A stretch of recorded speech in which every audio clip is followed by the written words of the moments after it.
So my initial question that I started off with was what is real, and I focused on a theory of reality, which was the hyperreal and hyperreality by Jean Baudrillard. Jean Baudrillard was a French critique of the consumer culture that has defined capitalist society. He's definitely an anti-capitalist, but the evolution of his thought is related to his attempts to find an alternative to capitalism. This is why his thinking gets more obtuse and more difficult to understand since he tried to find more and more radical ways to break from capitalism. A very big, probably primary component of Karl Marx's critique of capitalism is his critique of exchange value. For Marx, everything produced in a capitalist society has use value, its utility, and exchange value, how much it's worth in relation to other commodities. For example, a house has a use value of being a place where I can live, and also an exchange value of, say, $200,000 on the market. I can exchange it for currency, which can be exchanged for other goods and services. Without going into too much detail, like we already know, Marx felt that capitalism was a rigged and fundamentally unfair game. The capital owners could accumulate more and more capital, while the wage laborers were stuck at the bottom and with no way to get out, producing a widening gap between the have and have-nots. Baudrillard felt that Marx, and especially the followers of Marx, were focused too much on this physical and material realities of capitalism and these effects on social classes, ignoring the role of science in creating consumer demand. Baudrillard theorizes that there is now a third and more important factor in the value of an object, its sign value, or how much it's symbolically worth. Basic Marxism would say that we desire the house because we need a place to live, but Baudrillard said that this only explained consumer demand from a utility standpoint. Why do people want houses in the suburbs, or especially nicer suburbs? Because a house in the suburbs is seen as a sign of success, of making it, of achieving the American dream. Why do people want larger houses? Houses that are way bigger than they need? For the same reason, larger houses are a sign of prestige. These are examples of sign values. We desire an object not just for its utility, but also because possessing the object makes it stand out from our peers. Our desires are not just a purely result of biological needs, but instead are a product of societal pressures. Baudrillard says that we don't actually consume objects, but rather we consume signs. Signs are a way for us to differentiate ourselves from others. Baudrillard obviously thinks that today's consumer-driven, sign-based market society is bad. His impact is ramification. Humans end up being dominated by the objects that they desire, making them less human and more object-like. This seems weird because these objects and their symbolic value are supposed to make us different.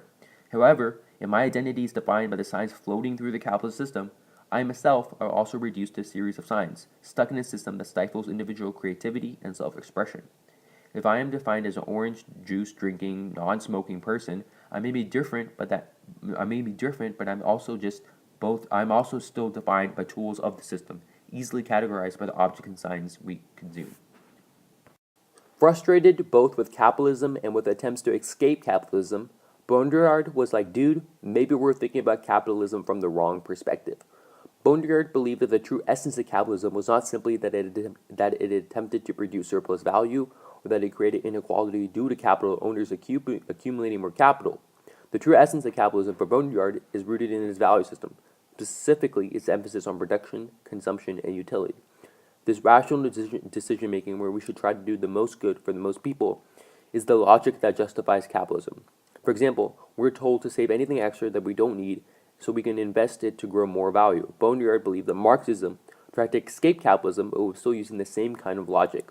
For example, socialism, communism are all about the equal distribution of wealth, goods, and services, but it was ultimately just a more fair, more equitable system of production. Marxism is just a reformed, refined version of the logic that justifies capitalism to Baudrillard. One of my primary sources says that Baudrillard was heavily influenced by a guy named Georges Bataille, and looked to Bataille's work of the general economy for an alternative to capitalist thinking. At the risk of totally essentializing Bataille's work, I'm going to try and explain Bataille for the purpose of this lecture. Bataille, like Baudrillard, was looking for an alternative to contemporary values of production, accumulation, and utility.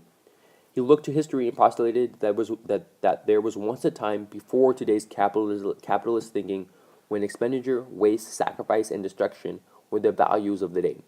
In fact, Bataille straight up said that the natural way for humans to live and exist was to expand, waste, sacrifice, and destroy. He calls this the general economy. That's because human beings, to Bataille, are beings of excess. You can think of it as excess energy. We're naturally like the sun, a star that produces excess energy in the form of light, heat, and radiation, and it pushes the energy outwards to the planets and the rest of the solar system. However, modernity has imposed on us a value system based on utility, production, and self-preservation, and that value system has stifled our fundamental nature while also providing the foundations for capitalism. Thus, to truly free ourselves from capitalism, to truly be a sovereign individual, we should freely give, sacrifice, and destroy. We should exercise our excess. This kind of sacrifice for no purpose subverts those bourgeois values as they fundamentally make no sense under capitalist logic. On a separate side note, my primary source says that this idea of sacrifice and destruction to subvert the system sounds an awful like supporting suicide bombings and overall terrorism, an obvious disadvantage to any kind of theories of Baudrillard's. From Bataille's general economy, Baudrillard got the idea for his symbolic exchange capitalist alternative. In fact, they are very, very similar. Baudrillard says that the way to break out of capitalist logic is to give and receive, consume excess surplus, etc., basically doing everything that our values tell us not to do. On another separate side note, one of the weak points of Baudrillard's theories is that it is absolutely certain that pre-modern societies were naturally this way.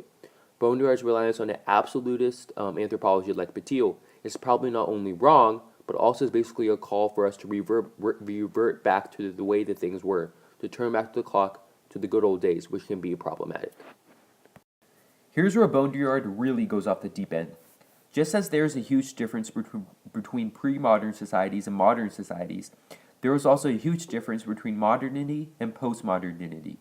Baudrillard says that most of our current theories of the world are still rooted in a modernist understanding, which is based on materiality, the physical objects of the world. To Baudrillard, these theories are inefficient for describing a world that is radically shifted. What exactly is this shift, though? Baudrillard theorizes that while modern society was organized around the production and consumption of commodities, today's postmodern society is organized around simulation, images, and science. We are immersed in a world of simulation and science, which refer to other science. The first example given by one of my primary sources is that of Disneyland, which is not only a simulation of an actual castle or an archetypal castle, but also a simulation of the American dream. Society is no longer organized around the production of physical objects like cars and computers. Instead, society is organized around the production of signs and symbols. This is not to say that we don't produce physical objects anymore, but rather that those physical objects' value is based on what they stand for. Where modernity was all about humans producing value, postmodernity is all about technology, the media, and the creation of signs and signifiers. For example, if I'm looking at my notebook sitting next to me, its cover looks and feels like leather, but it's actually a kind of cardboard made to look and feel like leather. It is a sign that refers to leather. But why do we want something that looks like leather? Because leather goods are a sign of prestige and high value. But why do we want prestige and high value? Because that's a sign of success and wealth. Signs refer to other signs to the point where signs no longer refer to anything in external reality. They have no external referent. They just refer to more signs.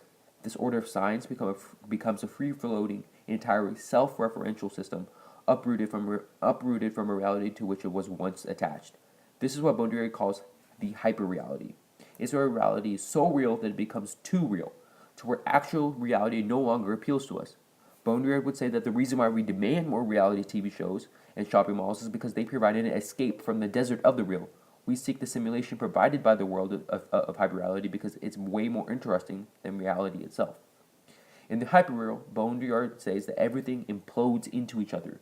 Back in modern times, the fields of politics, economics, art, psychology, history, etc. were all separate fields and easily recognizable. However, in today's postmodern hyperreality, where the media and more images are conflating these fields together, we can't distinguish these fields separately, and these fields are conflated within one another, and they collapse into one another. We can't recognize different modes of reality and different parts of reality from each other, and what we actually see is one jumbled version of reality, one too real version of reality. The impact is that hyperreality's endless mirroring of images turns us into subjects seeking more spectacle instead of meaning in the world. If you look at all the 24-hour cable news channels like CNN, MSNBC, and even Fox News, they constantly bring you more and more images of suffering, tragedy, and drama around the world. To have meaning, something must be grounded in an external reality, anchored in some kind of truth. However, when the world of simulation is entirely independent of reality, generating signs that refer back to more signs, we also lose our ability to be individuals, as we also recede into background of images and simulation. One of the more interesting pieces of evidence of evidence offered by one of my primary sources is the context of the hyperreal in the world of aesthetics. When we look at makeup and other beauty products, these products display an image of beauty upon an individual. We seek to create this image of beauty, which is not really in the context of reality, but rather put out by these signs and images from the media and postmodern platforms, and that is an example of the hyperreal and not of reality. So during the course of this project, my question changed because Boneyard really got to the point where he was saying that we don't really know what is real. So my question got reformed to this, and I realized that less radical ideas like the sign value and symbolic exchange was accepted, but more radical stuff like the hyperreal was not. I'll be open to your questions now. Thank you for listening.